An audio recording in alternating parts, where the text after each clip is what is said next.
Hello guys, कैसे हैं आप सभी लोग। आई होप सब अच्छे होंगे। आज मैंने वीडियो बनाई है, बहुत सारे रील्स बनाए मैंने अपने फेवरेट सॉन्ग पे।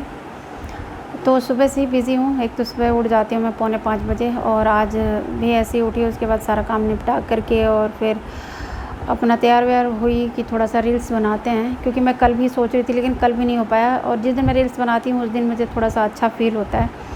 मैं तो डिप्रेशन में ही रहती हूँ, बहुत सारी हेडेक रहती हैं, बहुत सारा। एक तो अकेली रहती हूँ, हस्बैंड दूर रहते हैं, तो अकेले 2 बच्चों को संभालती हूँ और बहुत परेशान कर देते हैं मुझे, बहुत ज़्यादा परेशान कर देते हैं।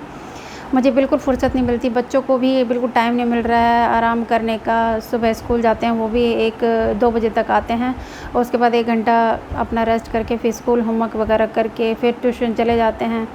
फिर ट्यूशन से आते हैं, फिर 1 घंटे खाते पीते हैं, उसके बाद फिर स्कूल होमवर्क में लग जाते हैं। उसके बाद फिर अपना 8 बजे तक यही रहता है, 8-9 बजे तक होमवर्क ही होता रहता है। मैं बीच में उनको पढ़ा करके खाना पीना बना करके उनको खिलाती हूँ। फिर वही काम हम निपटा करके अपना 10 बजे तक लेटना हो पाता है। तो मैं खुद बहुत ज़्यादा थक जाती हूँ, बच्चे भी पढ़ पढ़ के हो जाते हैं। लेकिन आज मैं थोड़ी परेशान हूँ बच्चों को लेकर ही बहुत ज़्यादा, कि मैं तो बच्चों को टाइम दे ही रही हूँ, लेकिन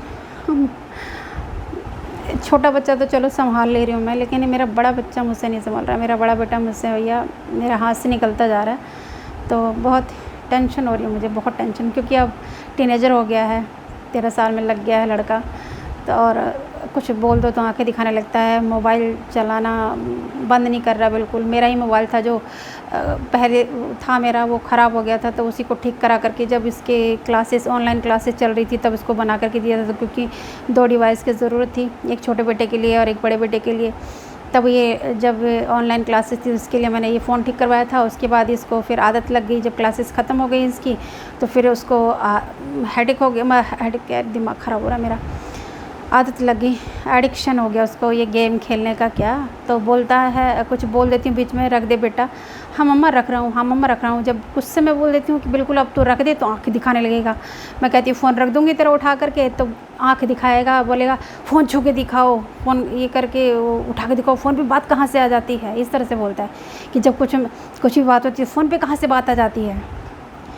तो भाई लड़कों को संभालना ना, बेटों को संभालना बड़ा मुश्किल होता है भैया। सैल्यूट है माओं को जो बड़े अच्छे से पाल लेती हैं, और जिनकी औलादें जो बेटे हैं उनसे डर के रहते हैं, उन माओं से। मेरे बेटे बिल्कुल नहीं डरते भाई मुझसे, बिल्कुल नहीं डरते। मैं प्यार से ही टैकल करती हूँ दोनों बच्चों को, कि भई मुझे ना हेडेक मिले उन लोगों से, मेरा दिन ख़राब ना हो, इसलिए मैं ही चुप हो जाती हूँ। डाँटते डाँटते जब देखती हूँ कि आँखें ही दिखाने लगा है, कुछ उल्टा ही बोलने लगा है, तो मैं ही चुप हो जाती हूँ।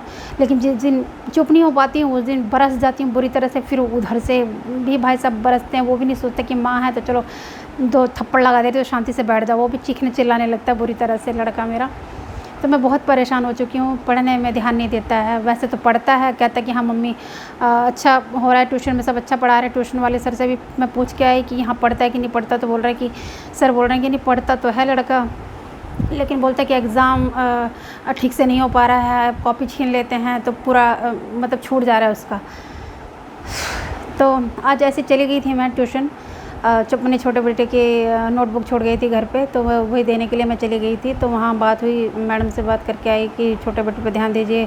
फिर सर ने भी बोला कि मैम ये ऐसे ऐसे कह रहा है कि इसका एग्ज़ाम छूट जाता है, 15 मिनट का एग्ज़ाम होता है, कॉपियाँ छीन ली जाती हैं। तो मुझसे तो मेरा बेटा बिल्कुल डिस्कस करता ही नहीं है।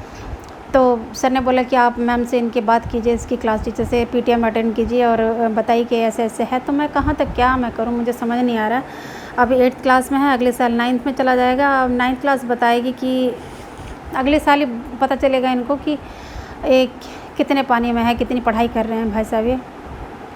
तो आज मैं कुछ और ही मूड में थी, आज मैं तैयार हुई थी, मैंने सोचा कि कुछ अच्छे से इसमें वीडियोस बनाऊंगी, क्या कहते हैं, यूट्यूब के लिए, क्योंकि इंस्टा के लिए तो मैंने बना लिया है, अपलोड अभी करना बाकी है मेरा।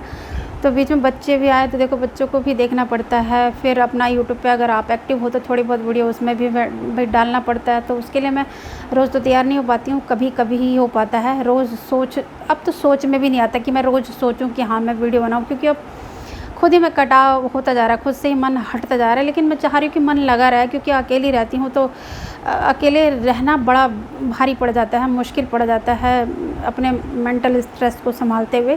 तो मैं चाहती हूँ कि सोशल मीडिया से मैं जुड़ी रहूँ, मतलब कुछ ना कुछ मैं करती रहूँ, एक्टिव रहूँ, चाहे कुछ हो रहा है सोशल मीडिया पे या नहीं हो रहा है, मतलब ग्रो हो रहा है अपना चैनल की नहीं हो रहा है, लेकिन मैं चाहती हूँ कि मैं एक्टिव रहूँ, मैं अपना इसमें बनाती रहूँ कुछ ना कुछ, ताकि मैं इसमें इन्वॉल्व रहूँ, मेरा माइंड लगा रहे, मैं स्ट्रेस में ना हूँ, क्योंकि ऑलरेडी बहुत सारे हेडेक है। और तो जब ये सब होते हैं तो पुरानी बातें भी सारी घेरने लगती हैं, सब चिंता है, मतलब कि मैं कितना मैं क्या कर लूँ, मुझे सही समझ में नहीं आता। मेरी कभी सहेलियाँ से बात होती है कभी कभी, तो हस्बैंड वाइफ दोनों साथ में रह करके भैया संभालते हैं बच्चों को, तो वो क्या बोलूँ, अब लिखा भैया किस्मत में अकेले रह करके अकेले बच्चों को संभालना, तो संभालना ही है। तो गाइज़ बस बहुत परेशान हो गई हूँ मैं बहुत। हस्बैंड भी आने वाले हैं छुट्टी, अभी बहुत सारी ज़रूरतें थी तो उनको छुट्टी नहीं मिल रही थी, इतना सारा काम पड़ा है। जब छुट्टी को तो उन्हें छुट्टी नहीं मिल रही है, और अभी आ रहे हैं छुट्टी, तो मुझे हो रही है बहुत हेडेक कि अब वो आएंगे तो उनकी हेडेक अलग से, कि उनसे अलग झगड़े, बाल को अलग से देखो, पति देव को अलग से उनको झेलो भाई। क्योंकि एक होता है ना, हस्बैंड साथ में भी रहते हैं तो थोड़ा हाथ बटाते हैं, कुछ तो हल्का होता है ना बोझ सर काम में, तो और हेडेक हो जाती है उनके आने से, बहुत ज़्यादा हेडेक हो जाता है भाई। हर तरह के साथ ताने सुनने को मिल जाते हैं। अब सोच रही हूँ कि इस बार पता नहीं कौन से क्या क्या अब होगा। तो पहले जब आते थे हस्बैंड, तो नई शादी थी, तो जब आते थे तो फिर लगता था तब कि हाँ आ रहे हैं, तो क्या कहते हैं, एक अजीब सा वो इंतज़ार रहता था, एक अलग सा जो नई शादी में होता है। और अभी तो फिर अलग सा ही डर लगता है कि अभी आएंगे तो अब ये झगड़े होंगे, वो झगड़े होंगे। ना ज़्यादा हस्बैंड से बात भी नहीं होती है मेरी, हाँ बस हाँ हूँ, क्योंकि ना उनके विचार मुझसे मिलते हैं, ना मेरे विचार उनसे मिलते हैं, तो मैं बहुत कोशिश करती हूँ मैं कम ही बोलूँ। वो तो कम बोलते ही हैं, लेकिन मैंने भी थोड़ी आदत बना ली कि मैं भी थोड़ा कम ही बोलूँ। मैं ज़्यादा एक्सपेक्ट कर लेती हूँ, ज़्यादा उम्मीद कर लेती हूँ सामने वाले से, तो तकलीफ़ खुद को ही होती है। तो मैं अब अपने आप को ही थोड़ा सा मेंटली प्रिपेयर कर रही हूँ कि मैं भी उनके जैसी बन जाऊँ, जैसे वो नहीं बोलते हैं, कम बोलते हैं, वैसे मैं भी सोच रही हूँ कि कम ही बोलूँ, झेलूँ, उनको झेल लूँ भाई, जैसे बच्चों को झेल रही हूँ तो झेलना ही है। तो बहुत हेडेक है, बहुत परेशानी है लाइफ में, बहुत कुछ हो जाती है तो बहुत सारी चीज़ें बदल जाती हैं। चलिए गाइस, ओके बाय। अपनी ज़िंदगी की कहानी फिर कभी सुनाएंगे।